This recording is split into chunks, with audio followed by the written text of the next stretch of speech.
प्रधानमंत्री के लेवल का कार्यक्रम का, केंद्रीय मंत्री के लेवल का कार्यक्रम का, मुख्यमंत्री और बड़े आयोजन के लेवल का कार्यक्रम है, उसमें तो लोकल कोई भी किसी प्रकार का वेंडर भाग नहीं ले पाएगा।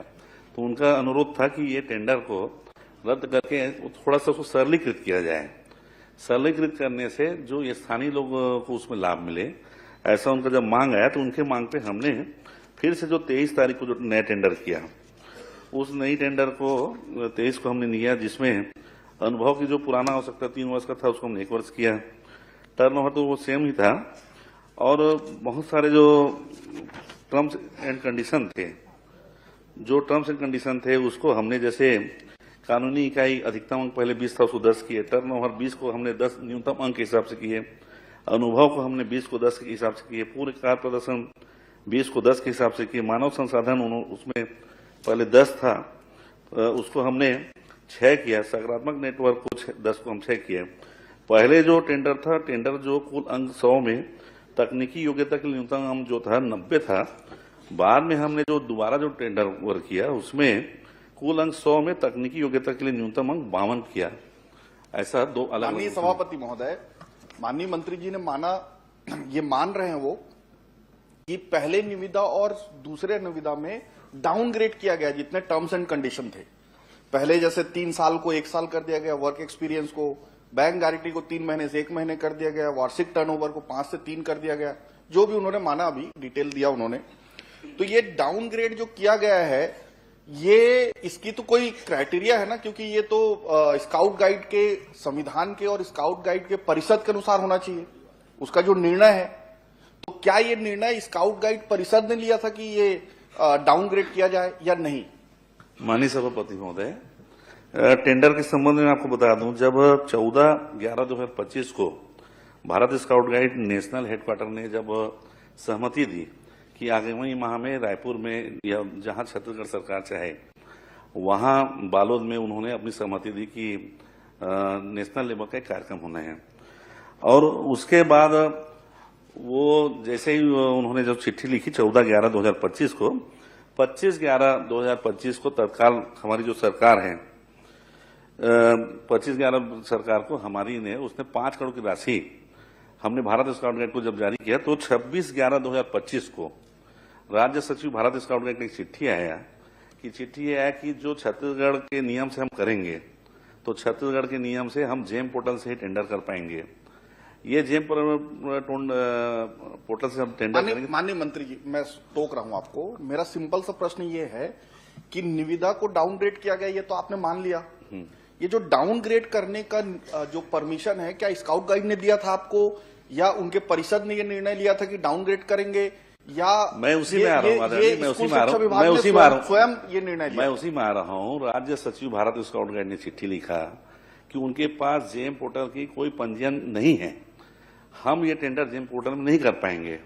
उन्होंने वापस शासन को चिट्ठी लिखा, शासन को, डीपीआई को उन्होंने चिट्ठी लिखा। डीपीआई ने 2/12/2025 को शासन से अनुमति मिला। अनुमति के बाद डीपीआई ने जेम पोर्टल से जमहूरी टेंडर प्रक्रिया के लिए कलेक्टर बालोद को निर्देश किया गया।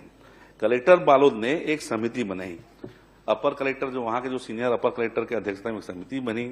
उस समिति में विभाग, मैं मंत्री जी मैं बता रहा हूँ ना, आप सीधा मेरे को इतना बता दीजिए कि स्काउट गाइड परिषद से इसकी परमिशन ली गई? परमिशन थी, उसमें उनकी अनुमति थी, उनकी अनुमति ली गई थी, उनकी भी अनुमति थी।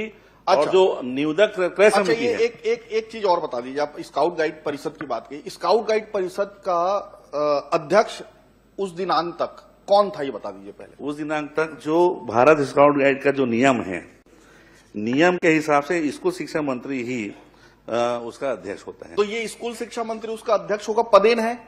पदेन है। तो भंग किया गया था, आपने परिषद को पहले भंग किया था कि नहीं किया था? पहले भंग किए बिगड़ तो आप डायरेक्ट अध्यक्ष नहीं बन सकते। माननीय सदस्य, माननीय सभापति महोदय जी, मैं सभापति महोदय, ये सदस्य महोदय बताना चाहता हूँ, भारत स्काउट गाइड का जो अध्यक्ष, पदेन अध्यक्ष या अध्यक्ष बदलने का अधिकार, उसका जो नियमावली है, नियमावली के हिसाब से भारत स्काउट गाइड छत्तीसगढ़ के उपनियम 17 की कंडिका 1 के अनुसार भारत स्काउट गाइड के छत्तीसगढ़ के संरक्षक माननीय मुख्यमंत्री जी होते हैं और उन्हीं के द्वारा राज्य अध्यक्ष, उपाध्यक्ष और राज्य मुख्य आयुक्त बदलने का अधिकार होता है। भंग करने का अधिकार होता है? भंग मतलब बनाने भंग का। करते हैं आप पहले स्काउट गाइड परिषद को पहले भंग करेंगे, उसके बाद अध्यक्ष की नियुक्ति करेंगे। यही है प्रक्रिया। ऐसा कभी नियम नहीं है, चूंकि हमारे पूर्व में यही तो चलता है, यही तो ये शुरू नियम से मैं हुआ बता रहा है। हूं। परिषद को पहले आप भंग करेंगे, परिषद क्योंकि कभी भंग देखिए, नहीं होता। माननीय सदस्य महोदय, माननीय सभापति महोदय, ये एक पूरे उसमें चला सरकार की तरफ से। एक सांसद महोदय बोलते हैं कि मैं अध्यक्ष हूं, माननीय मंत्री जी बोलते हैं मैं अध्यक्ष हूं, और वो जाके इस पूरे टेंडर को निरस्त कर देते हैं। तो अगर वो अध्यक्ष नहीं है, इनका जवाब जो ये बता रहे हैं कि स्कूल शिक्षा मंत्री है, तो निरस्त कैसे हुआ फिर वो? माननीय सभापति महोदय, किसी शिकायत के आधार पे, किसी सांसद महोदय कहने पे कोई भी टेंडर भंग नहीं हुआ। समिति ने जो तय किया, जो वहां जो जिला की जो निविदा समिति थी, उस निविदा समिति ने उसको भंग किया और उसी निविदा समिति के ही अनुमोदन से पुनः फिर से निविदा किया गया। दूसरी बात, कोई भी उसमें जो आप बोल रहे हैं अध्यक्ष भंग नहीं किया गया, चूंकि माननीय पूर्व जो अध्यक्ष रहे हैं, जिस दिन स्कूल शिक्षा मंत्री पद से जब उन्होंने इस्तीफा दिया कैबिनेट को माननीय मुख्यमंत्री के समक्ष, भारत स्काउट गाइड के नियमावली के स्वतः ही उनका सारे पद स्वयं समाप्त हो जाते हैं। टेंडर को डाउनग्रेड किया गया पहले टेंडर से दूसरे टेंडर में। इनका कहना है कि स्काउट गाइड परिषद की अनुमति थी। अभी तो यहां यही नहीं क्लियर हो रहा है कि अध्यक्ष उसमें कौन है। चलिए मैं आगे बढ़ जाता हूं। इससे मैं आपसे ये पूछना चाहूंगा माननीय मंत्री जी कि ये जो निविदा आपने बताया कि 23/12/2025 को सेकेंड बार टेंडर हुआ, इसकी अंतिम तारीख 3/1 थी, मैं सही हूं? तो 3/1 को इसकी अंतिम तारीख थी और अंतिम तारीख पूर्ण होने से पहले, निविदा पूर्ण होने से पहले क्या काम वहां शुरू हो गया था? तो मैं बता रहा हूं, भारत स्काउट गाइड, ये मैं आपको क्लियर कर रहा हूं कि ये कार्यक्रम सिर्फ छत्तीसगढ़ का नहीं था। छत्तीसगढ़ एक होस्ट था जिसमें अलग अलग काम बटे हुए थे। स्काउटिंग में ऐसा होता है कि जब भी कोई बड़ा आयोजन होता है, सर्विस कैंप लगता है। सर्विस कैंप, जो उनका सर्विस कैंप का नाम होता है, चूंकि नेशनल का आयोजन था, उनके एक टर्म्स कंडीशन थे। उस टर्म कंडीशन के आधार पे छत्तीसगढ़ के Bharat scout guide national headquarter से उन्होंने एमयू की माननीय मंत्री जी, आप सीधा उत्तर दीजिए ना। मैं बता रहा हूँ, आप पॉइंटेड पूछा जो हुआ है। निविदा खत्म होने से पहले, मैं बोलना चाह रहा हूँ, निविदा पूर्ण होने से पहले क्या काम वहां शुरू हो गया था? वही काम चालू हुआ जो वहां सर्विस कैंप में जो नेशनल हेडक्वार्टर के द्वारा जो काम किया जाना था। माननीय सभापति महोदय, वहां स्ट्रक्चर पूरा खड़ा हो गया था। सभापति महोदय, वहां स्ट्रक्चर खड़ा हो गया था, वहां आधा काम पूरा हो गया था। सभापति महोदय देखिए, मैं आपको इसीलिए एक एक चीज को ओपन किया हूं। पहले टेंडर को डाउनग्रेड किया गया ऐसे आदमी को देने के लिए जो ये काम शुरू कर सके। यहाँ लड़ाई हो रहा है सांसद और मंत्री के बीच में कि कौन अध्यक्ष है। आप प्रश्न करें ना। बात सभापति महोदय, टेंडर पूरा हुआ नहीं है और टेंडर को कोई ऑलरेडी पहले से काम शुरू कर दिया गया। मतलब यहां से आदेश था कि फलना आदमी को ही टेंडर मिले। सभापति महोदय, ये भ्रष्टाचार का बहुत बड़ा उदाहरण है। आप प्रश्न करें ना। पूरे प्रदेश में चल रहे हैं और भी है। सभापति महोदय, और भी उदाहरण है। राजीव युवा मितान क्लब का जो आपने टेंट लगवाया, ये बालोद जिला का मामला है। घोटाला भी आप विधायक वहाँ से आते हैं माननीय सभापति महोदय। मोरेबासी का भी आपका भ्रष्टाचार का उदाहरण है। अरे कौन सा टॉपिक चल रहा है? क्या प्रदेश में पहली बार हुआ है? पूरा प्रदेश जिला शिक्षा अधिकारी आप बैठिए ना। जिला शिक्षा अधिकारी आयोजन का प्रमुख हो गया था। पूरेबासी खाना है भैया। माननीय सभापति महोदय, मैं इसमें माननीय मंत्री जी से मांग करता हूं और ये प्रश्न पूछता हूं, क्या क्या इसमें विधायक समिति से आप जांच कराएंगे ताकि दूध का दूध और पानी का पानी हो सके? आप पहली बात बोल रहे हैं टेंडर में भ्रष्टाचार किया गया। मैं स्पष्ट करना चाहता हूं, जेम पोर्टल में टेंडर हुआ। सारे लोग जानते हैं, सदन के सारे सदस्य, सम्मानित सदस्य, अध्यक्ष दीर्घा और सारे लोग जानते हैं, अधिकारी दीर्घा, जेम पोर्टल में किसी प्रकार का कोई भ्रष्टाचार नहीं हो सकता। मेरी बात सुन लीजिए। पहला टेंडर हुआ, पहला टेंडर में जो प्रतिस्पर्धी जो वेंडर जिसको काम मिला वो पहले भी इनेजिबल था, उसमें प्रतिस्पर्धी था और दूसरे विधायक भी दल था। की कमेटी से जांच कराएंगे क्या? जब भ्रष्टाचार हुआ नहीं तो जांच कराने की प्रश्न नहीं है। दो बात स्पष्ट हो चुका है। माननीय मंत्री जी मान चुके हैं कि निविदा पहले और दूसरे में डाउनग्रेड किया गया और दूसरा चीज बता रहे हैं आप बिना टेंडर के काम चालू हो गया था, वहीं से भ्रष्टाचार टेंडर के आधे ज्यादा काम हो गए थे। हर टेंडर में हो रहा है। स्पष्ट हो चुका है कि पहले निविदा और दूसरे निविदा में डाउनग्रेड किया गया, ये स्पष्ट हो गया।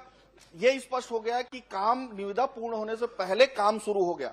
इससे तो स्पष्ट है अध्यक्ष महोदय कि यहाँ भ्रष्टाचार हुआ है, कुछ और बोलने की जरूरत ही नहीं है। इसलिए आप विधायक दल के कमेटी से इसकी जांच कराएं, दूध का दूध और पानी पानी आपके लिए भी अच्छा हो जाएगा। आप इसमें माननीय अध्यक्ष महोदय, मैं स्पष्ट करना चाहता हूं, आप समझ नहीं पा रहे हैं। प्रोग्राम जो है नेशनल का था, नेशनल का एक नियम है, उपनियम है, उसके आधार पे जो काम हमने जो टेंडर में किया, हमारा टेंडर का जो वर्क था, सिर्फ हम लोगों ने काम किया एरिना, शौचालय, जल व्यवस्था, प्रकाश व्यवस्था, ध्वनि व्यवस्था, आवास टेंट, इतना काम था। लेकिन उसके अलावा बहुत से और वहां इवेंट थे जिसके लिए टेंट लगे। वो काम भारत स्काउट का छत्तीसगढ़ ने नहीं किया, छत्तीसगढ़ सरकार ने नहीं किया। वो जो उनका 1 महीना पहले जिस दिन कैंप माननीय सभापति महोदय बहुत स्पष्ट है। मैं सभापति महोदय, मैं स्पष्ट करना चाह रहा हूँ, आप 14 कुछ हुआ नहीं है, भ्रष्टाचार हुआ नहीं है। मैं बोल रहा हूँ, मान लीजिए आप 14/11 को मंत्री मान लीजिए आप कहते हैं कि भ्रष्टाचार नहीं हुआ है, ठीक है, आप विधायक दल के गठन कर दीजिए समिति का, वो दूध का दूध पानी पानी हो जाएगा, आपके लिए भी अच्छा हो जाएगा। माननीय सभापति और महोदय, आप तो ये अपने आप के ऊपर 14 तारीख को अगर इस नेशनल ने समिति नया का गठन आप अनुमति दिया, नहीं करते हैं तो आप 14 तारीख को अपने आप के नेशनल ऊपर अनुमति प्रश्न दिया लगा और रहे हैं। 4 दिसंबर से वहां सर्विस कैंप चालू हो गया। नेशनल के जो वहां पे संयुक्त निदेशक के निर्देश पे, और उनका जो वर्क था, आप जो नेशनल हेडक्वार्टर का जो सर्विस कैंप किया गया, उसको आप छत्तीसगढ़ सरकार का काम मानेंगे, तो उसमें हम कैसे सहमत होंगे? आप बैठिए। माननीय सभापति महोदय, मंत्री जी आज पहली बार जवाब दे रहे हैं, अच्छा जवाब दे रहे हैं, लेकिन थोड़ा साहस करने की जरूरत है। पहली बार इनके कार्यकाल में पहली बार जमहूरी हुआ और उसके कारण तो बदनाम हो गया पूरा छत्तीसगढ़। अरे बदनाम तो बोरेबासी दिवस में हुआ था, तब कोई नहीं बोलता आप लोग को छत्तीसगढ़ के आंदोलन में भी तकलीफ है, आप लोग को बासी से तकलीफ है, आप लोग भ्रष्टाचार आप लोग को बासी से तकलीफ है। वो भी चम्मच फालतू बात कर रहे हैं। जेल में कौन है? जेल में 8 करोड़ रुपए के बोरेबासी, वो भी चम्मच से 15-16 नंबर का मुद्दा कहाँ से आ रहा है? एक दिन नहीं करते, एक दिन में 8 करोड़ रुपया करते तो बहुत सारे लोग जेल में रहते। आप बैठिए, आप प्रश्न करिए। माननीय सभापति महोदय, पहली बात तो यह है कि कौन अध्यक्ष है, इसकी लड़ाई हुई और कोर्ट तक चला गया है, अभी भी कोर्ट में है। वो कौन अध्यक्ष है, इसकी लड़ाई अभी कोर्ट में चल रहा है, और इन्हीं के सांसद है, पूर्व मंत्री हैं, नंबर 1।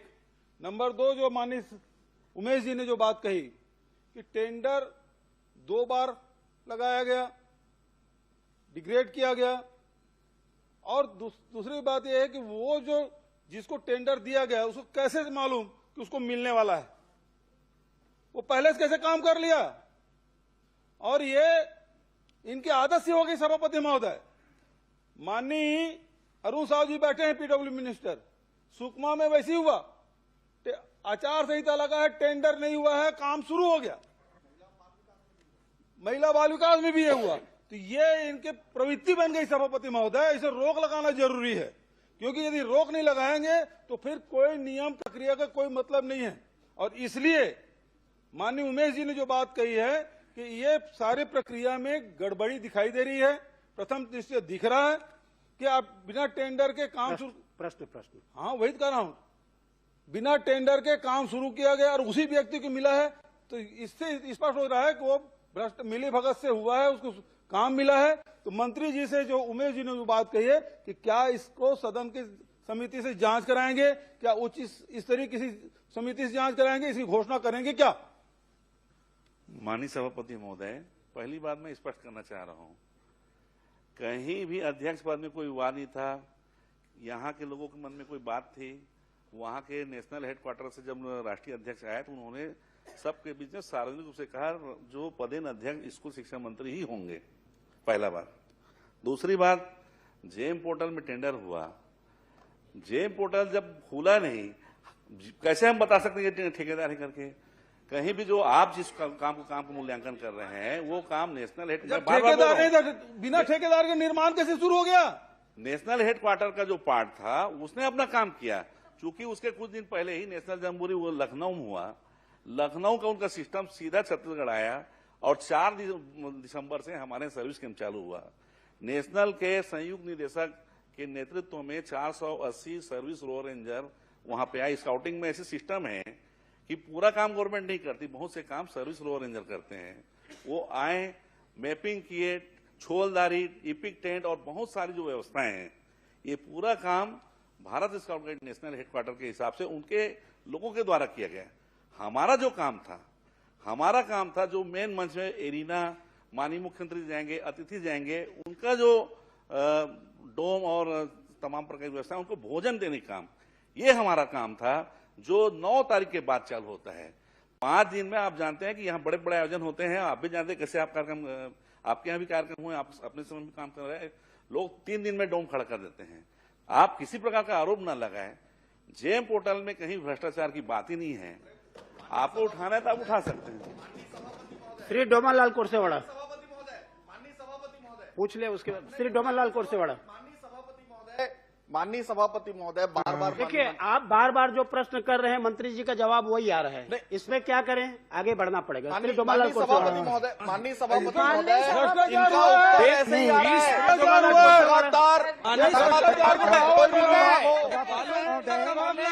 पहले टेंडर हुआ ही नहीं है, पैसे कहाँ से आए? ये भ्रष्टाचार नहीं कर पाया। के आधार पर मुझे मिल गया है के बाद मंत्री ने जो जांच समिति बनाई है, उसे कब तक जांच पूर्ण करने का प्रयास सीमा भ्रष्टाचारी करना बंद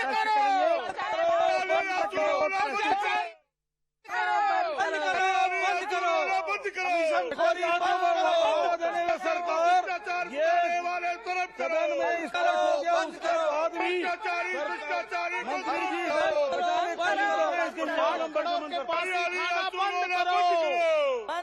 बंद करो 5 करोड़ की बासी खाना बंद करो। हेलो, भेंट मुलाकात को सेट मुलाकात बताने वाले बंद करो।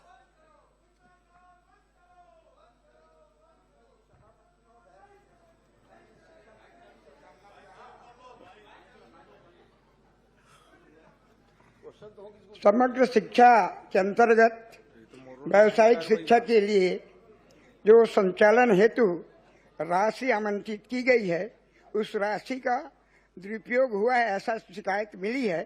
तो बाजार नियमों के आधार पर कार्रवाई की गई है या नहीं, ये मैं जानना चाहता हूँ। माननीय सभापति महोदय, स्कूलों में जो हमने अलग अलग स्कूलों में 1285 स्कूलों में लगभग 25 करोड़ 70 लाख रुपया प्रति स्कूल के पैमाने से 2 लाख रुपए प्रति स्कूल हमने दिया। कुछ जगह शिकायत हमें स्पष्ट कहीं नहीं आई, लेकिन कुछ जगह समाचार पत्रों में ऐसा है कि कुछ स्कूलों में भंडार क्रय नियमों का पालन नहीं किया गया। हम स्वयं ही समाचार पत्रों के आधार पे एक 6 सदस्यीय जांच दल हम समिति बनाए हैं। जिन जिन जिलों में जहां जहां शिकायत की बात आती है, उन सारे जगह वो जांच समिति जारी है, परीक्षण कर रही है, और परीक्षण के आधार पे आगे हम निर्णय लेंगे। माननीय सभापति महोदय, मैं जानना चाह रहा हूं मंत्री महोदय से, ये जांच समिति जो बनाई है, वो जांच रिपोर्ट कब तक प्रस्तुत करेंगे और कब तक उसका निराकरण होगा, इसकी जानकारी। लगभग जांच कमेटी बहुत सारे जगह का वो आगे है सूची, चूंकि अभी एग्जाम चल रहा है, बीच एग्जाम में अभी कार्रवाई करना उचित नहीं होगा, इसलिए मानवीय दृष्टिकोण से बच्चों के शैक्षणिक स्थिति को देखते हुए एग्जाम के बाद उस पर कार्रवाई होगी। किस अधिकारी के समक्ष जांच की जा रही है? यहाँ पे ज्वाइंट डायरेक्टर के नेतृत्व में 6-7 लोगों की समिति है, और समिति सारे जगह जाके वो जांच कर रही है जहां जहां शिकायत आई हो। श्री सुनील। धन्यवाद सभापति जी। मंत्री जी ने जांच बैठाया, उसके लिए मंत्री जी को मैं धन्यवाद देता हूं, लेकिन मैं एक अनुरोध करता हूं, बहुत सरलता से प्रश्न कर रहा हूं कि आपको मैं प्रमाणित कर सकता हूं कि वहां पर जो आपके लैपटॉप, प्रिंटर, ये जो कोटेशन लिए गए थे, उस कोटेशन को भी अगर देखेंगे, मेरी 3 चीज है इसके अंदर, सबका मिली भगत के आधार पे 300-400 रुपया, फिर उसके बाद में उसको कम किया गया, मतलब राउंड फिगर में है सारे। एक दूसरा जो है, उसकी एमआरपी को मिटा दिया गया है, उसका भी प्रमाण है मेरे पास। तीसरा यह है, जिसको मिला है उसका जो जीएसटी नंबर है, मैं प्रतिष्ठित मेडिकल स्टोर से इसलिए नाम नहीं ले रहा हूं उसका, वो जो है मेडिकल स्टोर्स का, स्टेशनरी वालों का नहीं है जिन्होंने सप्लाई किया, उसके जीएसटी नंबर पूरे जो है वो मेडिकल के हैं। तो ये तीनों को लेकर भी उस जांच के दायरे में लाएंगे क्या, मेरी मांग ये है।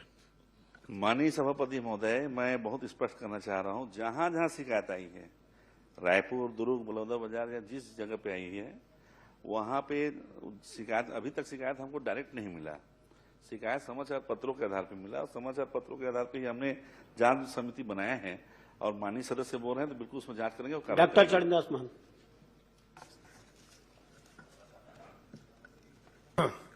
सभापति जी, मैं दो बहुत छोटे छोटे सवाल माननीय मंत्री जी से पूछना चाहता हूं। उन्होंने ये जवाब दिया है कि प्रदेश में कुल 403 स्वामी आत्मानंद अंग्रेजी माध्यम के स्कूल संचालित हैं। ठीक है मंत्री जी, संशोधन तो नहीं करना है ना?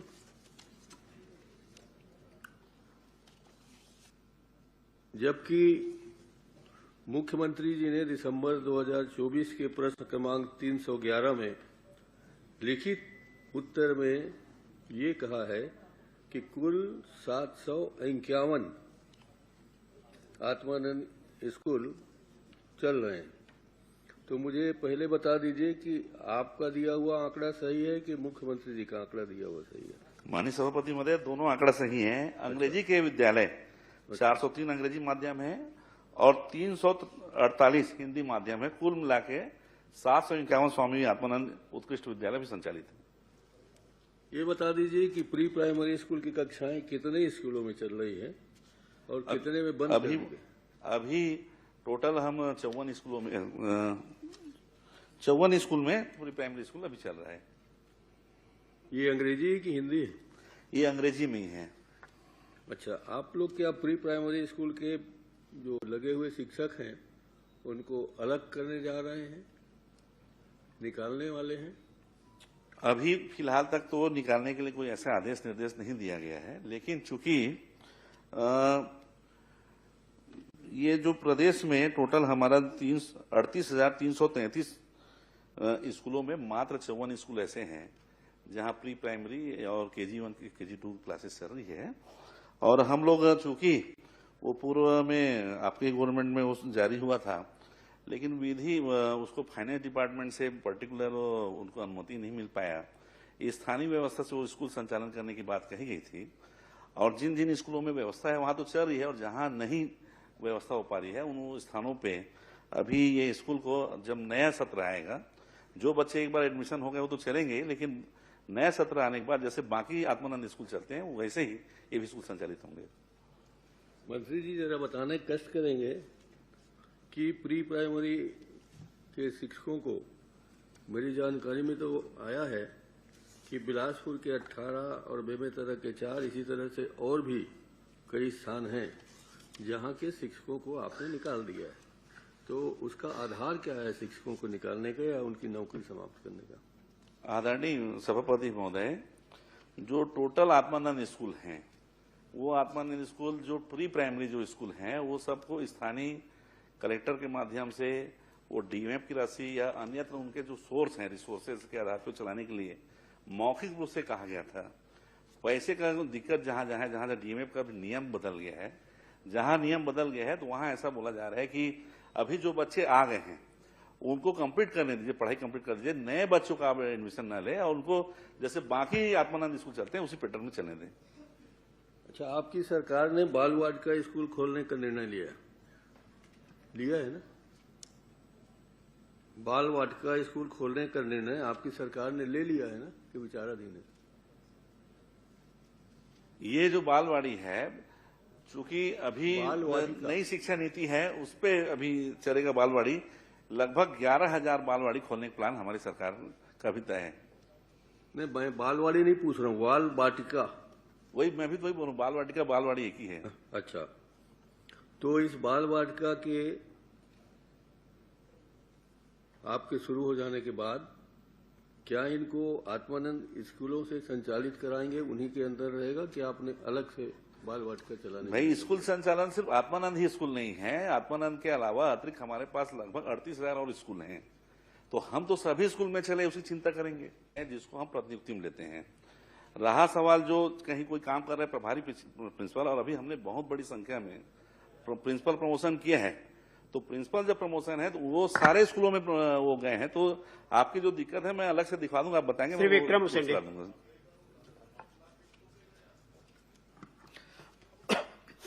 माननीय सभापति महोदय, मैं कांकेर जिले के ये पखांजूर बांदे इरपानार कोरेनार तक करीबन ये 96 किलोमीटर सड़क का निर्माण के साथ साथ वहां पुल पुलियों का निर्माण की बात मैंने पूछी थी। ये 2010 में ये काम स्वीकृति मिली थी, 13 तक पूरा होना था, लेकिन उसके 13 के बाद 5.5 साल और अतिरिक्त समय देने के बाद भी 2018 तक वो काम पूरे हुए नहीं। तो माननीय मैं उप मुख्यमंत्री जी से जानना चाहूंगा कि ये पुल करीबन 11 जो 60 साल पहले बन चुके हैं और जीर्ण शीर्ण अवस्था में हैं, कभी भी वो दुर्घटना होती रहती आए दिन, उनका निर्माण कब तक होगा। दूसरी बात में प्रश्न मूल ये था कि इन 11 स्थान जहां पर हमेशा सकरा होने के साथ साथ बहुत डैमेज हो गए हैं और वहां रेलिंग भी नहीं है, तो वहां पर हमेशा दुर्घटनाएं होती हैं। आपके विभाग के माध्यम से अधिकारियों ने कहा वहां कोई दुर्घटना नहीं हो रही है, क्या इस बारे में आप थोड़ा स्पष्ट करेंगे, बताएंगे? माननीय सभापति महोदय, बहुत वरिष्ठ सदस्य हैं और ये महत्वपूर्ण रोड है जो कांकेर जिले के अंतर्गत भानु प्रतापपुर, पंखाजूर, केवटी, पंखाजूर, बांदे, इरपानार मार्ग है, जिसकी स्वीकृति 31/3/2010 को हुई थी भारत सरकार के सड़क एवं परिवहन राजमार्ग मंत्रालय से। बाद में पुनरीक्षित स्वीकृति हुई और 9/2/2011 को कार्य आदेश जारी किया गया। ये सही है कि 28 माह की अवधि 8/6/2013 तक इस सड़क का काम पूरा करना चाहिए था। इस मार्ग में 91.600 किलोमीटर की चौड़ीकरण मजबूतीकरण का काम और 134 नग पुल पुलियों के निर्माण की स्वीकृति थी। ठेकेदार ने 91.5 किलोमीटर सड़क का चौड़ीकरण और मजबूतीकरण का काम किया। 134 में से 114 नग पुल पुलियों का निर्माण का काम किया और शेष 20 नग पुल पुलियों का निर्माण जो अनुबंधक है उन्होंने नहीं किया, जो कि अनुबंध में शामिल था, उसे छोड़ दिया गया। 2018 में काम छोड़कर वो चला गया। भुगतान को लेकर विवाद हुई, विवाद को लेकर अनुबंधक ने 2011 में रीट याचिका दायर की, सोल आर्बिट्रेटर नियुक्त हुआ। आर्बिट्रेटर ने अनुबंधक के पक्ष में आंशिक रूप से उनके दावे को स्वीकार किया। उसके खिलाफ लोक निर्माण विभाग आर्बिट्रेशन ट्रिब्यूनल गए, ट्रिब्यूनल ने हमारे पक्ष में आदेश किया। उसके खिलाफ उच्च न्यायालय में मामला लंबित है। जहां तक ये सही है कि 11 पुल पुलिये सकरे हैं, जीर्ण शीर्ण है, पर विभाग ने उसमें दुर्घटना रोकने और जीर्ण शीर्ण स्थिति को ठीक करने के लिए आवश्यक व्यवस्थाएं की है। सांकेतिक board, delineator, rumble, strip guard, stone, hazard marker आदि लगाया है और जो दुर्घटनाजन्य चिन्हित स्थान है उन पर सड़क मद से विशेष मरम्मत से भी काम हम करा रहे हैं। और इन सड़कों की स्वीकृति के लिए क्षेत्रीय अधिकारी को लिखा गया है कि इनके टेंडर निरस्त करने की अनुमति और जो बचे हुए काम है उसको पूरा करने की अनुमति के लिए मांग की है। इस रोड में कुछ और हिस्सा बहुत खराब है। माननीय मुख्यमंत्री जी ने उसके निर्माण की घोषणा की है, बजट में शामिल है और प्रशासनिक स्वीकृति की प्रक्रियाधीन है। ये महत्वपूर्ण रोड है। 2 और नए ब्रिज हमने राज्य मद से स्वीकृत किए थे, बड़ा ब्रिज, उसमें से एक का काम उम्मीद करते हैं कि अप्रैल तक पूरा हो जाएगा और दूसरे पुल का काम जो है वो प्रशासकीय स्वीकृति के प्रक्रियाधीन है और जैसे ही होगा हमारी भी चिंता है। मैं इस बात को जानता हूं कि यह बहुत महत्वपूर्ण रोड है, इस रोड को लेकर हमारी चिंता है और हम लगातार प्रयास कर रहे हैं कि ये रोड समय पर पूरा हो, अच्छे से बन जाए। माननीय सभापति महोदय, मैंने एक प्रश्न उसमें पूछा था कि ये जो 11 पुल पुलिया बहुत संकीर्ण हैं, 60 साल पहले बन चुके थे, जहां नीचे वहां पर कहना चाहिए उनके छड़ वगैरह में कभी भी बड़ी दुर्घटना हो सकती है, लेकिन आपके जवाब में मैंने पूछा था कोई दुर्घटना वहां हो रही थी, विभाग से आ गया जी नहीं, कहीं कोई हुआ नहीं। क्या अभी तक कोई दुर्घटना घटना नहीं हुई है कि उस स्थानों में? मैंने इस बात को स्पष्ट रूप से कहा है सभापति महोदय कि ये सही है कि वो दुर्घटना की संभावना बनी रहती है और उसको रोकने के लिए विभाग ने आवश्यक जो उपाय हो सकते हैं वो किए हैं। विभाग के जानकारों के अनुसार से जो रिपोर्ट है उसके हिसाब से कोई दुर्घटना हुई नहीं है, फिर भी हम सावधानी बरत रहे हैं। घुमावदार है, टर्निंग है, सकरा है, जीर्ण शीर्ण भी है, इस बात को स्वीकार कर रहे हैं, इसीलिए निर्माण की स्वीकृति भी हुई है। अनुबंधक चला गया इसलिए निर्माण में विलंब हुआ है, अब वो कोशिश कर रहे हैं कि जल्दी से उसकी फिर से स्वीकृति मिल जाए। राज्य मत से भी हमने चिंता करके 2 नए ब्रिज स्वीकृत किए हैं, जिसका एक का काम अप्रैल में पूरा होने की संभावना है, दूसरे की प्रशासकीय स्वीकृति की प्रक्रिया चल रही है। मैंने पहले ही स्वीकार किया कि हमारा महत्वपूर्ण रोड है, इस रोड को लेकर हमारी चिंता है। माननीय मुख्यमंत्री जी ने घोषणा की है पंखाजूर में जब गए थे कार्यक्रम में, और उसको लेकर बजट में शामिल है और प्रशासकीय स्वीकृति की प्रक्रिया चल रही है।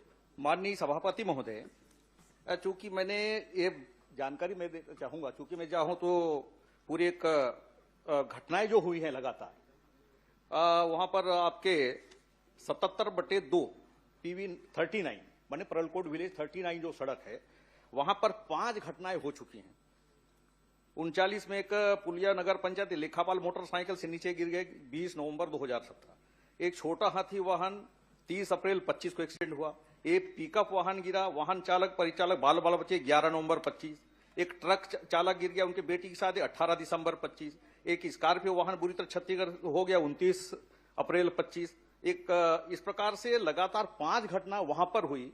उसके साथ 90/4 किलोमीटर PV 79 वहां पर बाइक के साथ 2 लोगों की मृत्यु हुई।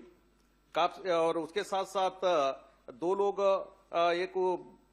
ये घटना घटी 21 दिसंबर 24 और 28 सितंबर 24। तो लगातार वहां पर दुर्घटना हो रही है, लेकिन विभाग के उत्तर में कुछ नहीं हो रहा है। इस टाइप का जवाब आना ये बिल्कुल ठीक नहीं है। कुल मिलाकर विभाग के अधिकारी कम से कम ध्यान देना चाहिए। इतनी घटनाएं वहां पर घट रही हैं, दुर्घटनाएं हो रही हैं, और पूरे मेरे पास प्रिंट मीडिया की अखबार भी हैं, कब कब घटना हुई है, और इलेक्ट्रॉनिक चैनल में भी कब कब इनका बयान है, पूरी मेरे पास है। आप ना बैठ करके प्रश्नकाल के बाद में बैठ करके और पूरा बता देंगे तो मंत्री जी उसको क्या उपाय हो सकता है देख लेंगे। बैठ करके नहीं, गलत जानकारी दिया गया है, घटना नहीं हुई इसके बारे में तो लिखित उत्तर में आ गया है। चाहो तो मैं इसके लिए मैं पटल में रख देता हूं पूरी घटना के बारे में, तो ये गलत जानकारी देना ठीक बात नहीं है। घटना को इंकार नहीं कर रहे हैं, मंत्री जी बोल रहे हैं कि टेंडर की उसकी प्रक्रिया है और बाकी उसको सब कर रहे हैं। मैं बोला और भी जो जानकारी है तो उपलब्ध करा देंगे तो सभापति महोदय ये लगातार हो रहा है। सभापति महोदय नहीं माननीय, हर विधायक आपको यही शिकायत कर रहा है कि जानकारी सही नहीं आ रही है। आपकी तरफ से प्रताड़ित करना चाहिए सभापति महोदय मंत्रियों को कि क्यों ऐसा हो रहा है, लगातार गलत जवाब आ रहा है। मैं उसमें मेरा मूल प्रश्न था क्या इन पुल पुलियों पर सकरा के साथ एक दुर्घटना इन स्थल पर हुई है। मैं प्रश्न में था इस पर हुई है तो उसको स्वीकार करना चाहिए थे, कहने का मतलब। और उसमें नहीं हुई है मेरे को जो जानकारी है मैं भी पता लगा है, नीचे के अधिकारी भेजे थे घटनाएं हुई हैं, लेकिन ऊपर इस तरह आगे बोले नहीं हुई, इस टाइप आ गया। मैं भी जानकारी ले रहा था अंदर से, तो कुल मिला के इनको दिखवाई इस प्रकार के। इसमें तो मैं पूरी मेरे पास जानकारी चाहे तो मैं पटल में पूरी इस जानकारी को रख सकता हूँ, एक मेरे पास जानकारी है। ठीक है मंत्री जी, मैं आपके ध्यान में ला रहा हूँ, विक्रम जी जिस बात का उल्लेख कर रहे हैं, एक तो अभी जो टेंडर हो रहा है उसमें इतने रेट में कम चले जा रहे हैं, और उसके टेंडर ओपन होने के बाद में एग्रीमेंट नहीं कर रहे हैं। जो एग्रीमेंट कर रहे हैं वो काम छोड़ देते हैं। मुझे ऐसा लगता है कुछ ऐसा प्रयास होना चाहिए कि उसको छत्तीसगढ़ से बाकी काम से भी बैकलिस्टेड करना चाहिए, कि जिससे समय में काम पूरा हो सके। नहीं तो ये जिस प्रकार से अनावश्यक ये जो प्रयास कर रहे हैं, तो इतना प्रयास जो विधायक और जो माननीय सदस्य करते हैं वो विफल हो जाता है। तो थोड़ा उसमें आप विक्रम जी इसी बात की चिंता कर रहे हैं। जी जी बिल्कुल, संधि के निर्देश का पालन होगा। जहां तक दुर्घटनाओं की बात है, विभाग ने थाने से जानकारी ली है, थाने से यह जानकारी आई है कि कोई दुर्घटना नहीं हुई है, पर आपने कहा है, आपकी बात को भी मैं इंक्वायर नहीं करता हूं, निश्चित रूप से उसकी हमारी चिंता है। रोहित साहू जी, क्या है मैंने इस बात को स्वीकार किया है कि वो दुर्घटना जनित संभावना बनी माननीय रहती है। सभापति महोदय भी 8 साल से ज्यादा का समय हो गया, हम बड़ा कोई श्री दुर्घटना रोहित हो साहू जी। पुलों के हो उसके पहले उसका कुछ हो रहा नहीं। बरसात में नीचे बहुत जीर्णशीर्ण अवस्था में है, कभी भी बड़ी घटनाएं हो सकती हैं उन पुलों के नीचे दबने से। सभापति महोदय, निश्चित रूप से मैंने पहले शुरू से स्वीकार किया है कि यह महत्वपूर्ण रोड है और इसके लिए लगातार प्रयास कर रहे हैं। श्री रोहित साहू जी। बहुत बहुत धन्यवाद सभापति महोदय। मेरा प्रश्न है माननीय उप मुख्यमंत्री जी का, लोक निर्माण विभाग का। महोदय, यह बताने की कृपा करेंगे कि लोक निर्माण विभाग अंतर्गत रख रखाव मेंटेनेंस मद में वर्षवार कितनी राशि आवंटित की गई है, ये जानकारी मेरे द्वारा मांगी गई थी और 2023 से 25-26 तक की जानकारी देने की या बताने की कृपा करेंगे माननीय महोदय। यही मेरी जानकारी है, प्रश्न है।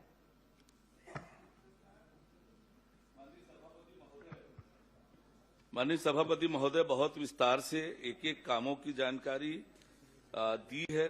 2022-23 से 2025-26 जनवरी 2026 तक कुल मिलाकर 232 कार्यों के लिए 65,84,68,000 रुपए आवंटित किया गया था। उस पर 58,29,26,000 रुपए के खर्च मेंटेनेंस में हुए हैं। एक एक कामों की विस्तृत जानकारी माननीय सदस्य को उपलब्ध कराई है।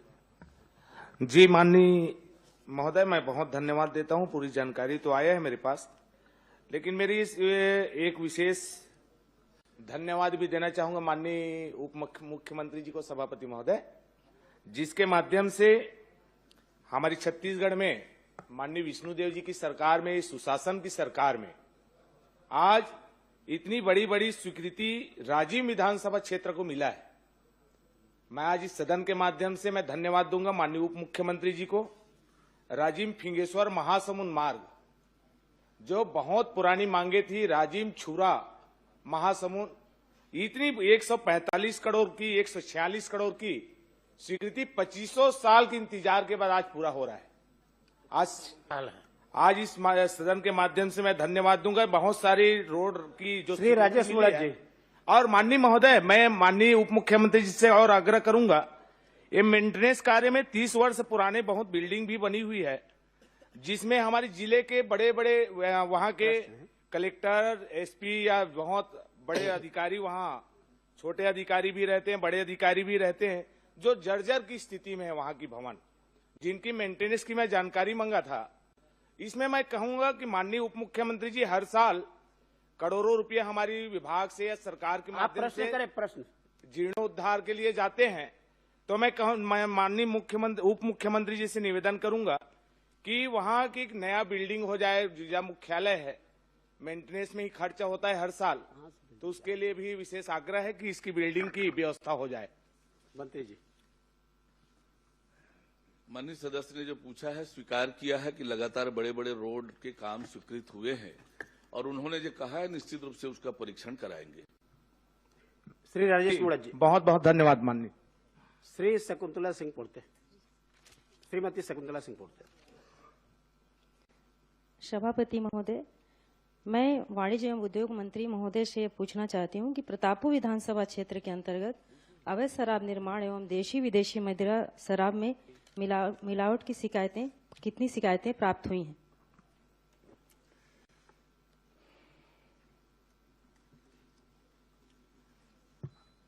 माननीय सभापति महोदय,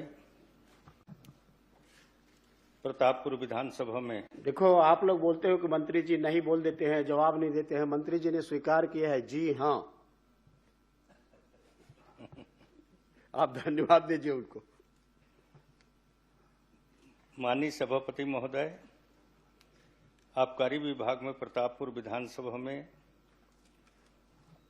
3 वर्षों में आबकारी विभाग को शिकायत मिला, जिसमें 40 शिकायतें पर कार्रवाई की गई है।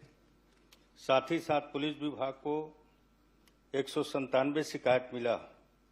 अब 197 के 97 शिकायत पर कार्रवाई की गई है और सभी को न्यायालय में प्रस्तुत कर दिया गया है।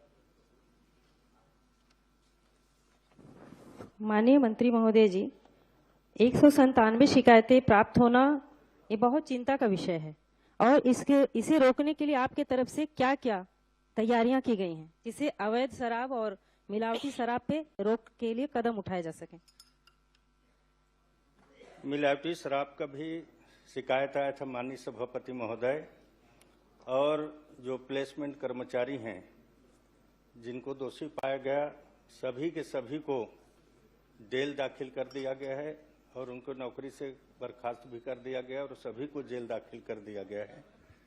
माननीय सभापति महोदय, माननीय सभापति महोदय, मैं ये कहना चाह रही हूँ कि जेल दाखिल किया गया है ये पूरी तरह से सही नहीं है और आप इसे रोकने के लिए क्या उपाय करेंगे, ये मैं पूछना चाह रही हूँ। और भट्टी खोलवा देंगे। आप लोग ना बोलें, 2000 करोड़ का घोटाला हुआ था शराब का। ये मुसवा के मारे हम परेशान हो गए। अभी क्या हो रहा है तो अभी क्या हो रहा है तो ये घोटाला ही नहीं तो क्या है? टावट हो रहा है। अभी जांच हो रहा है। अभी तो कार्रवाइयाँ होना चाहिए। अभी आए हैं, अभी कार्रवाई हो रहा है, जांच हो रहा है। अभी फिल्म की खेती हो रही माननीय अध्यक्ष महोदय। और राम कुमार माननीय सभापति महोदय, सीधा ही तो इतना लंबा। रोकथाम के लिए लगातार निरीक्षण किया जा रहा है जिसमें उपायुक्त आबकारी अधिकारी, सहायक आयुक्त अधिकारी, संभागीय वृंद दस्ता प्रत्येक अधिकारी 6 केंद्रों में प्रति माह निरीक्षण का प्रावधान है। साथ ही साथ हमारे सहायक आयुक्त आबकारी, जिला आबकारी, जिला के मुख्यालय में प्रत्येक केंद्र में 3 माह में एक बार, शेष प्रत्येक केंद्र पर वर्ष में एक बार निरीक्षण। सहायक जिला आबकारी अधिकारी जिला मुख्यालय में प्रत्येक केंद्र में माह में एक बार, शेष प्रत्येक केंद्र में वर्ष में 2 बार करने का। इसी तरह से सहायक जिला आबकारी अधिकारी उप निरीक्षक के द्वारा मुख्यालय स्थित केंद्र में साप्ताहिक अन्य मासिक निरीक्षण का प्रावधान, लगातार निरीक्षण हो रहे हैं और लगातार शराब अवैध बिक्री की रोकथाम के लिए जो भी शिकायतें आ रही है, शिकायत भी नहीं आता तब भी जानकारी मिलता है तो निरीक्षण करने जाते हैं और रोकथाम का प्रयास करते हैं। जैसे माननीय सदस्य जी ने कहा कि 197 जो हमारे निरीक्षण हुए हैं, शिकायत मिले हैं, उसमें सभी में कार्रवाई की जा रही है। इसका मतलब विभाग मुस्तैनी के साथ शराब की रोकथाम, अवैध निर्माण की रोकथाम की निरंतर प्रक्रिया में लगी हुई है। प्रतापपुर विधानसभा, माननीय सभापति महोदय, प्रतापपुर विधानसभा मध्य प्रदेश और उत्तर प्रदेश की सीमा से लगा हुआ है, जहां से लगातार बहुत सारे रेक्टिफाइड और स्प्रिट और अवैध शराब की आने की खबरें हैं। मैं चाहती हूं कि एक ठोस कदम उठाया जाए जिससे इसे मेरे विधानसभा क्षेत्र को बहुत सहयोग मिले। मैं मंत्री जी से विशेष इस पे सहयोग की अपेक्षा करती हूं। मंत्री जी ने टोल फ्री नंबर भी बताया है और ऐप भी बताया है। मेरा विधानसभा आदिवासी बाहुल्य क्षेत्र है जहां लगभग 15 गांवों में टावर नहीं है, तो ये समस्याएं बनी हुई हैं। मैं आग्रह करना चाहती हूं कि कोई विशेष कड़ी कार्यवाही या ठोस कदम का आश्वासन दीजिए। आप एक प्रश्न कर लीजिए, उसके बाद जवाब। माननीय सभापति महोदय, माननीय शकुंतला जी ने जो पहली बार चुन के आई हैं और कहा कि हम लोग शराब में बोलने का अधिकार नहीं है, आप लोग तो चुप रहे हैं। 2000 करोड़ का घोटाला, तो आपको जानकारी दे दूं, वो 32 मैं आपसे आग्रह ये करना चाहूंगा। मैं प्रश्न कर रहा हूं। नहीं, मैं प्रश्न कर रहा हूं। आप प्रश्न करें मंत्री जी से, शकुंतला से प्रश्न मत करें। हाँ, मैं वो बोला उसी कर रहा हूं मैं। वो किसी में 3400, किसी में 4000 करोड़ हो गया, वो चल ही रहा आंकड़ा, पता नहीं कितने तक जाएगा। नहीं, आप प्रश्न मंत्री से मैं आपको बता रहा हूँ, प्रश्न नहीं कर रहा हूँ। मंत्री जी, जो पिछले शासनकाल में जो घोटाला हुआ है और जिसकी जांच हो रही है, उसमें रिकवरी के लिए कितने लोगों को नोटिस दिए हैं और उसमें क्या कार्रवाई की है आप? माननीय सभापति महोदय, यह प्रकरण पूरा ईडी न्यायालय में चल रहा है। ना। और भाई, नोटिस देने का अधिकार आपको है। देखिए, आपको रिकवरी करने का अधिकार है। कितने लोगों को नोटिस दिए, कितना रिकवरी हुआ है और नहीं किए तो क्यों नहीं किए? सभापति महोदय 134 के तहत जो मामला मंत्री न्यायालय जी में जवाब लंबित देंगे है, कि आप उस विषय की बात नहीं कर सकते मंत्री हैं। बन गए, मैं आप पत्रिका मंत्री से पुस्तिका सुपर रही हो आप पत्रिका दिखा देता मंत्री हूं। जी जवाब ये देंगे गलत बात कर रहे हैं। तब आप कहेंगे कि जब देखो 2000 करोड़ 2000 करोड़ उसका आज होना चाहिए विधायक दे रहे हैं होना चाहिए आज खुलासा आप लोग बैठ जाए विधायक जी जवाब दे रहे हैं बदनाम करने आप बैठ जाइए। 2000 करोड़ की बात करते हैं आप लोग बैठ जाइए। सभापति महोदय, मैं यही पूछ रहा हूँ कि रिकवरी के लिए आपने क्या किया? कितने फैक्ट्री का जहाँ अवैध शराब बना, नकली होलोग्राम लगा, इस विषय कितने में कुछ वसूली जवाब की आप देंगे क्या? बताइए। क्यों अद्भुत नहीं होता भाई? उन्होंने आरोप लगाया। नहीं, इस प्रश्न में कुछ आप जवाब देंगे क्या? माननीय सभापति महोदय, वैसे प्रश्न उद्भूत नहीं होता, प्रतापपुर विधानसभा के संबंध में पूछा गया है। बाकी वरिष्ठ सदस्य पूछ रहे हैं। एक सदन में बात आ मैं गया बता है। देता हूँ, सदन वरिष्ठ में बात आ सदस्य गया है। पूछ रहे हैं तो मैं बताना चाहूंगा 22 अधिकारियों को निलंबित किया गया है। मैं रिकवरी की बात किया मंत्री जी। बाकी प्रकरण रिकवरी न्यायालय की में बात। लंबित है। कितने बाकी फैक्ट्री वालों ने प्रकरण रिकवरी की है, न्यायालय कितने में- अधिकारियों की रिकवरी की है, किससे किससे कितना रिकवरी की है, ये बताइए। नहीं, नोटिस माननीय दिए कि नहीं दिए? माननीय- एक मिनट मंत्री जी, आप बैठिए। केदार जी आप बैठ जाइए। प्रश्न का जो स्वरूप है आप उसको पढ़ लीजिए। उस प्रश्न का स्वरूप होता और संदर्भित होता तो निश्चित रूप से मंत्री जी जवाब देते हैं। एक्चुअल में प्रश्न उद्भूत ही नहीं हो रहा है और आप पढ़ लीजिए उसको। बहुत सुंदर बात आपने इसलिए मैं कही। इसको आगे बढ़ाता हूँ। पुरंदर मिश्रा। नहीं, मैं बहुत सुंदर बात आपने कही, लेकिन किसी भी सदस्य को इस प्रकार से मुंह उठा के कहीं भी कोई बात नहीं कह देनी चाहिए सभापति महोदय, बिना तथ्य के। यदि आपके पास है, अब वित्त मंत्री भी आ गए, कितने लोगों को नोटिस दिया गया, कितना नुकसान हुआ, कितना इनकम टैक्स का नुकसान हुआ, ये बताए सरकार। आप अब लगाएं। नहीं है तो उद्भूत कैसे नहीं होता? जब बात आ गई है तो नहीं, आएगा। उद्भूत इसलिए नहीं होता कि प्रश्न आप पढ़ लीजिए। ना, आपको देखो, आप अनुभवी हैं, आप अनुभवी हैं। आप इस प्रश्न में आप प्रश्न को पढ़ लीजिए, इसका स्वरूप हो। पुरंदर मिश्रा जी, भ्रष्टाचार बोल सकते हैं। भ्रष्टाचारी है बचाने के लिए।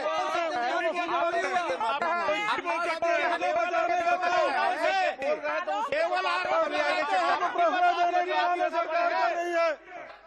जब आप भी है, एक बार 2.5 साल हो गए सरकार को बने, लेकिन अभी तक एक नोटिस नहीं। तो चर्चा का फिर प्रस्ताव लेकर बचाने आइए। की कोशिश अरे किसको इतनी की जा रही तकलीफ है? किस बात की है भाई? माननीय सभापति सुशांत जी आप बैठ जाइए। सुलू नहीं कर रहे, राज का राजस्व को पुरंदर मिश्रा जी, आप प्रश्न राजनीति करें। कर रहे हो। धन्यवाद सभापति महोदय। नहीं हो रहा है तो उमेश जी, आपने मुझे मैं समय प्रदान किया। चलिए, मैं खड़ा हूँ, आप बैठ जाइए। नहीं, मैं खड़ा हूँ, आप बैठ जाइए ना। अब मैं खड़ा हूँ, आप बैठ जाइए। मेरा ये कहना है कि मान लो किसी सदस्य ने कुछ बात कर दी, अब कुछ बात कह दिया तो उसका मंत्री जवाब दे, ऐसा नहीं होता। दूसरी बात, आप भी अनुभवी हैं, भूपेश बघेल जी तो बहुत सीनियर हैं। प्रश्न का जो स्वरूप है संदर्भित होता, निश्चित रूप से मैं अवसर देता हूं, लेकिन प्रश्न दूसरा है, मंत्री जी से जवाब दूसरा मांगेंगे, कैसे वो जवाब देगा? इसलिए मैंने कहा कि प्रश्न उद्भूत नहीं होता। अब इसको आगे बढ़ाया जाए। पुरंदर मिश्रा जी। धन्यवाद सभापति महोदय। मैं प्रश्न क्रमांक 1775 का प्रश्न किया हूं। माननीय मंत्री जी से निवेदन करता हूं कि मेरा प्रश्न आप भी पढ़ लिए होंगे, मैं आपका उत्तर भी पढ़ लिया हूं, और मेरा उत्तर विधानसभा है, इसलिए मैं ज्यादा प्रश्न नहीं करूंगा, आपको उत्तर देना। क्या स्थायी पूंजी निवेश अनुदान नियम में 263 उद्योगों का अनुदान दिए गए थे और 15 दिसंबर 2025 के आंतरिक प्रश्न में रायगढ़ जिले के 152 और सारंगढ़ जिले के 111 उद्योगों को जिला व्यापार उद्योग द्वारा नोटिस दिया गया था, जबकि आज के उत्तर में उसका अलग से उत्तर आ रहा है कि 256 उद्योगों को स्व प्रमाणित उत्पादन विक्रय संबंधी जानकारी दी गई थी। दोनों प्रश्न अलग अलग उत्तर दिए हैं, क्या आप अधिकारियों पे कार्रवाई करेंगे? माननीय सभापति महोदय, अगले बार मैंने उत्तर में दिया था, उस समय उन्होंने उत्पादन प्रमाण पत्र वगैरह जमा नहीं किए थे, और अनुदान जो होता है 5 साल की अवधि तक की रहता है। अभी के समय में 256 उद्योग ने अपना स्वप्रमाणित उत्पादन विक्रय संबंधी जानकारी विभाग को प्रस्तुत कर दिया है, और उसके बावजूद भी हम लोगों ने 7 का बताए हैं उनको उसके बाद में 5 लोगों ने और अपना प्रमाण पत्र दे दिया है और 2 लोगों ने नहीं दिया। उसका रिकवरी का हम लोगों ने कलेक्टर को पत्र लिख दिए हैं, जो प्रावधान है उनके अंतर्गत वसूली के लिए। और जो भी अनुदान ऋण से अनुदान प्राप्त करता है और काम शुरू नहीं करता है, समय सीमा खत्म हो जाता है, तो उस अनुदान का वसूली करने का भी प्रावधान है और 12% ब्याज की दर से वसूली करने का प्रावधान है। सभापति महोदय, क्या ये अनुदान की राशि 5 वर्ष के बाद भी वसूली किया जाता है या कागजात लिया जाता है? मंत्री जी बताने की कृपा करेंगे। आप तो कम पूछेंगे ऐसा बोले थे ना। माननीय सभापति महोदय, एक समय निर्धारित दिया जाता है और उस निर्धारित अवधि के अंतर्गत वो काम पूरा नहीं करता है तो उसका वसूली का पूर्ण रूप से प्रक्रिया है। जैसे कि 2 लोगों को हम लोगों ने निरस्त किया है, मेजर्स दादी पिलासन पेडी प्रोसेसिंग मिल, ग्राम बलपारी, विकासखंड ब्रह्मकेला, जिला सारंगगढ़, भिलाई 28/1/2026 को स्वीकृत अनुदान 66 लाख ब्याज मिलाकर 1,07,00,000 रुपया का वसूली होगा। उसी तरह एक और का measures as fly ash brick छीन विकासखंड सारणगढ़, जिला सारणगढ़, भिलाई, उनका निरस्त किए हैं 29/1/2026 को। कुल अनुदान 11,80,000, 12% ब्याज मिला के 19,35,000 की वसूली करना है। श्री अनुज शर्मा। भैया इसी में क्वेश्चन था। बहुत बहुत आभार माननीय सभापति महोदय। माननीय सभापति मैंने सवाल पूछा था माननीय मंत्री जी से। मैं माननीय मंत्री जी से जानना चाहता हूं कि प्रतिबंधात्मक आदेश जो जारी होता है उस पर क्या कार्रवाई की जाती है। आपने कहा है कि ये जो जांच के विषय में मैंने लिखा था उसका परीक्षण किया गया, किस अधिकारी द्वारा और कब किया गया?